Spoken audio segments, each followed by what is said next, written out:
Islam Dwayne. It's August 11th, 2019. I'm still downtown Annapolis. Once again, there's a Target here. You probably can see it. Rhonda Arrington-Bey, your wife. August 11th, 2019. On this side of me, wonderful stores, people walking. So anyway, what I wanted to do, because I started reading the Resurrection again, and I found it interesting. Dwayne Bey is on page 76. He actually used the word peculiar property twice in this section, and I like what I'm trying to demonstrate is that I remember when we first started taking classes with Moorish American National Republic, it was taught that Moors were prisoners of war. So under the title Congress and Slavery Before Emancipation, okay, and on page 76, on the fourth paragraph, it says Mr. Lincoln seemed to have been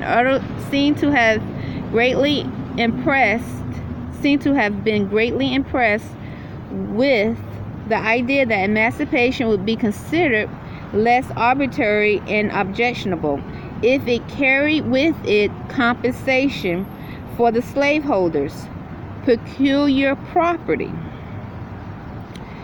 The very day on which he signed the bill abolishing slavery in the District of Columbia, he sent a special message to Congress asking that both houses adopt the following resolution. And then over here as well,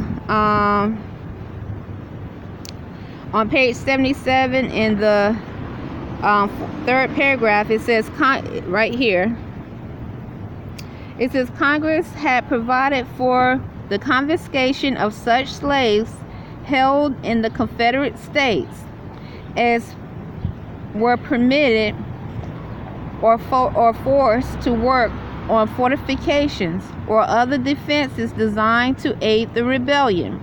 Experience had shown that more drastic treatment of this peculiar kind of property, it said peculiar kind of property, was necessary if ever advantage provided by the rule of war was to be taken in dealing with the enemy. This feeling took shape in a joint resolution which declared that the president and all officers in command under him have the right to emancipate the slaves held in any military district in a state of insurrection against the national government. The resolution was suggested early in December 1861. The proposition encountered much opposition in both houses of Congress. Finally, it was considered by a conference committee, and a new bill, not quite as drastic, was agreed to. It passed both houses and was approved by the president April the 24th, 1862. Also, another thing I outlined was, let's see.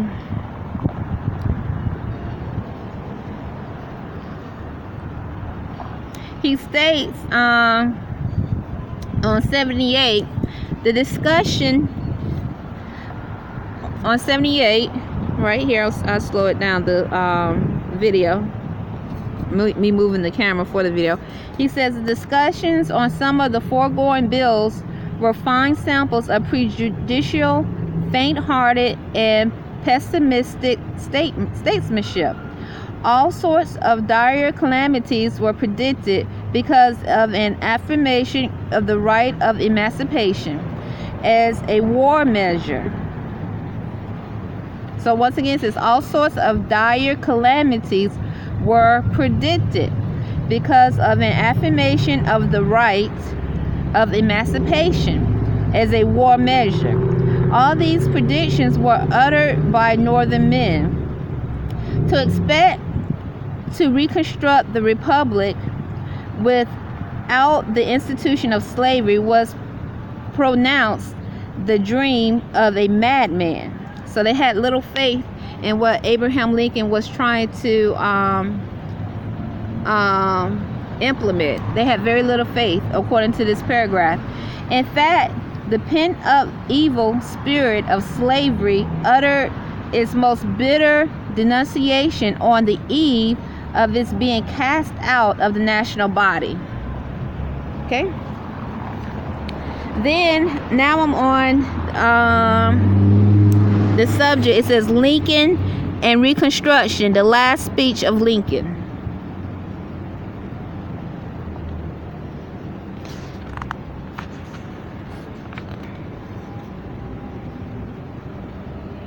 Okay, so here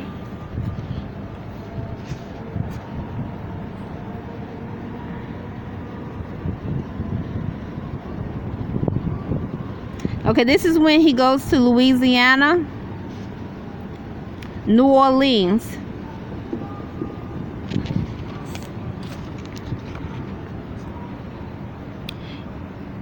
Okay, and it starts off by saying this. This is the second paragraph on page 80, or the first complete paragraph on page 80. He says, oops, see if you can see 80.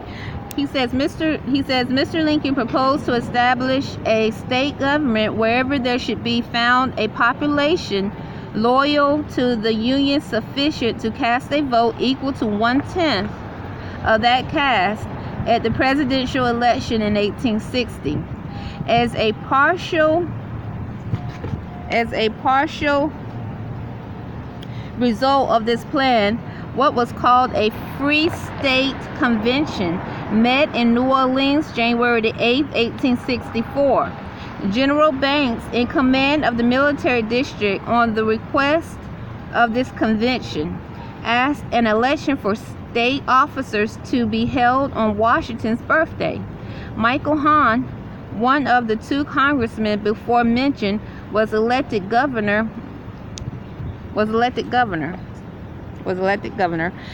Hahn was installed on the 4th of March, and on the 15th, Mr. Lincoln issued a presidential order in which he said that Mr. Hahn would be invested until further orders with the power exercised hitherto by the military governor of Louisiana. Then this part right here, I found at the next the last two paragraphs on page 80. It shows to me President Lincoln's genius. It shows President Lincoln's genius mind, his genius mind, such as a lot of times I hear the word genius or hear applied to Moors. Well, this part right here, which a lot of information on President Abraham Lincoln shows that he was a genius in many ways. I'm going to read. It says on page 80, I congratulate you on having fixed your name in history as the first free state governor of Louisiana. Now you are about to have a conviction which, among other things, will probably define, and he's speaking to Louisiana, by the way, a free state governor of Louisiana. Now you are about to have a convention, convention, which, among other things, will probably define the elective franchise. I barely suggest for your private consideration whether some of the colored people may not be let in, as for instance, the very lately in our ranks.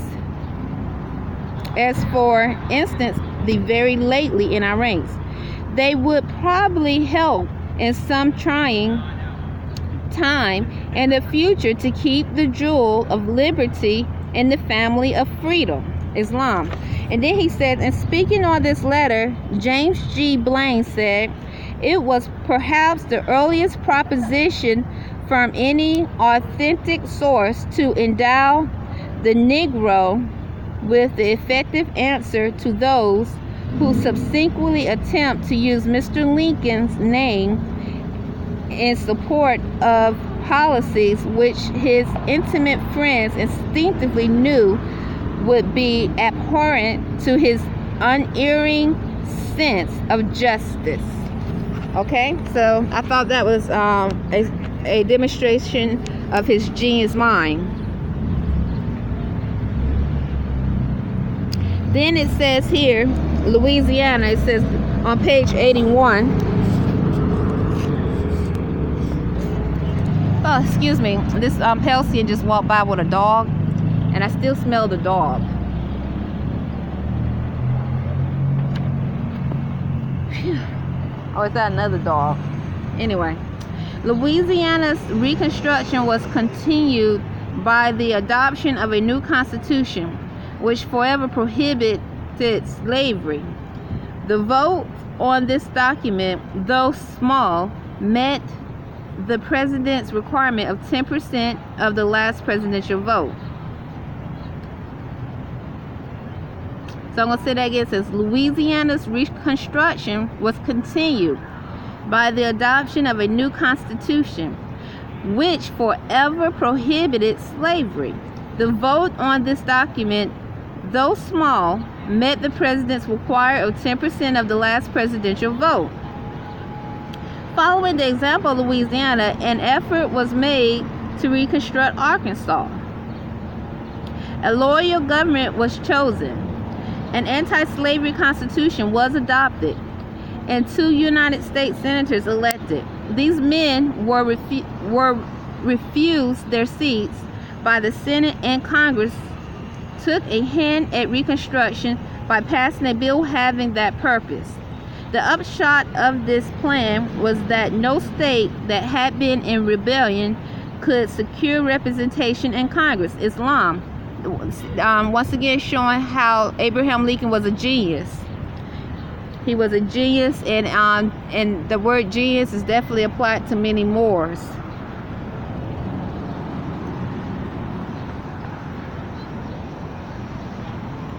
So he is definitely showing that he is anti-slavery. And because that, anyway, I'll leave it at that. I don't want to talk too much. Dwayne. This man were refused the seats, but okay. The upshot of this plan was that no state that had been in rebellion could secure representation in Congress or recognition as an active or integral part of the Union until a majority of the white male citizens had taken the prescribed oath of allegiance, and then only in case military resistance to the United States had ceased in such states. So there was some military resistance in some of the states. So he's definitely, I guess you want to say, closing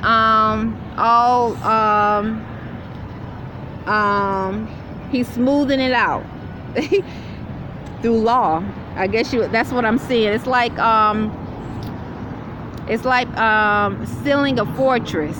So now he's like, it seems to me the way he's like really just, for instance, when you are being under attack, you're at war, you might have some open wounds and around your fortress. So you slowly start defending your fortress in those open wounds. So what I see now, President Lincoln is actually, the war is won, and now he's making sure he's looking at all the loose ends, and he's tying up these loose ends.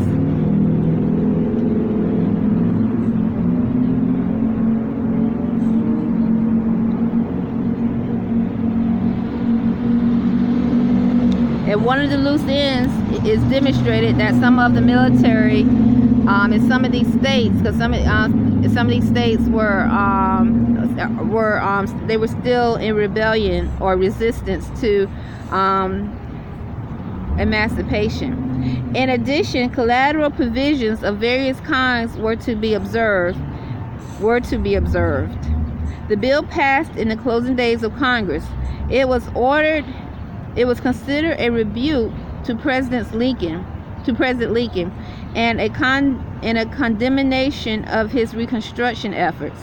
Mr. Lincoln neither signed nor vetoed the bill, and it therefore fell back dead.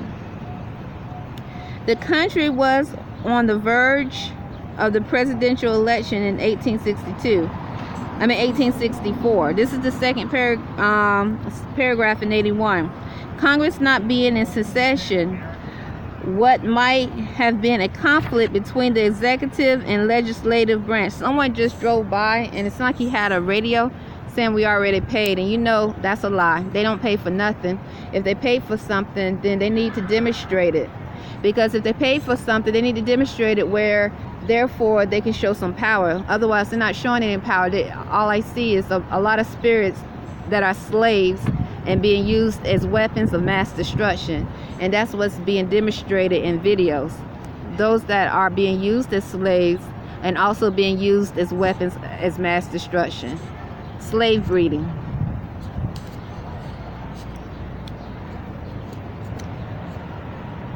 So I wanted to state that because, like I said, sometimes even though they might not say it from their mouth, believe it or not, on the radio, Arrington-Bey, they'll come by with the radio blasting when I'm out trying to meditate or read something lawful, and the radio just starts speaking about somebody paid for something. And you know, once again, because of constitutional law, what we are among is weapons of mass destruction. And it's good that for right now, a lot of them are on this landmass, because they know if they travel outside this landmass, you know why they're scared to travel outside this landmass.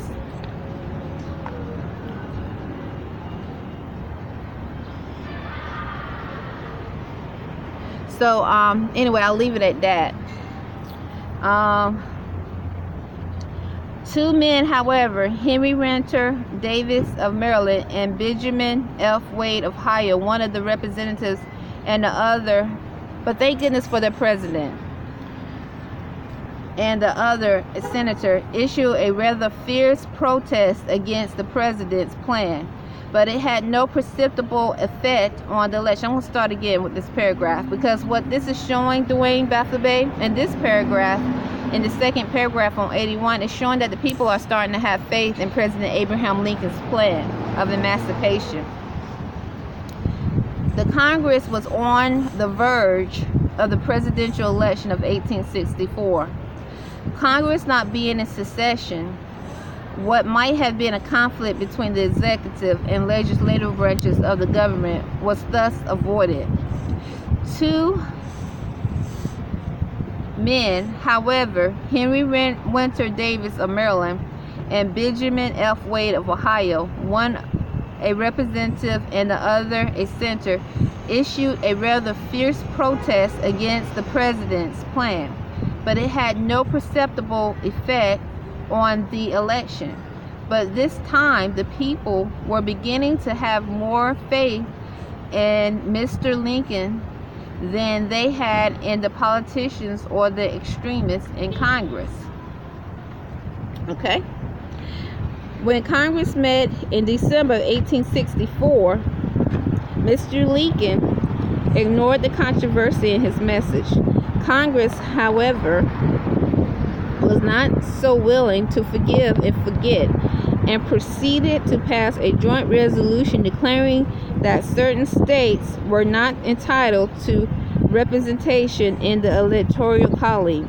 That the resolution was aimed at Mr. Lincoln's reconstructed states was universally admitted. On February 8, 1865, the president sent a short special message to Congress, one of the most poignant and at the same time most tactful public document ever issued by him. He signed the joint resolution and thereby refused to draw into any controversy with the lawmaking branch of the government. If the intent was to rebuke him, he robbed the resolution of whatever sting it had, and then assumed the even tenor of his way. So on this paragraph, I put a note.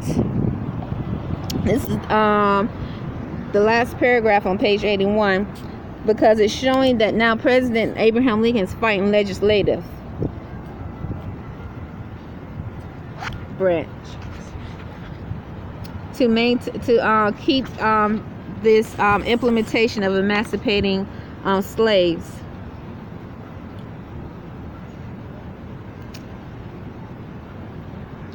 So anyway, Allah is great. So Dwayne Baphomet is at 20 minutes of this video.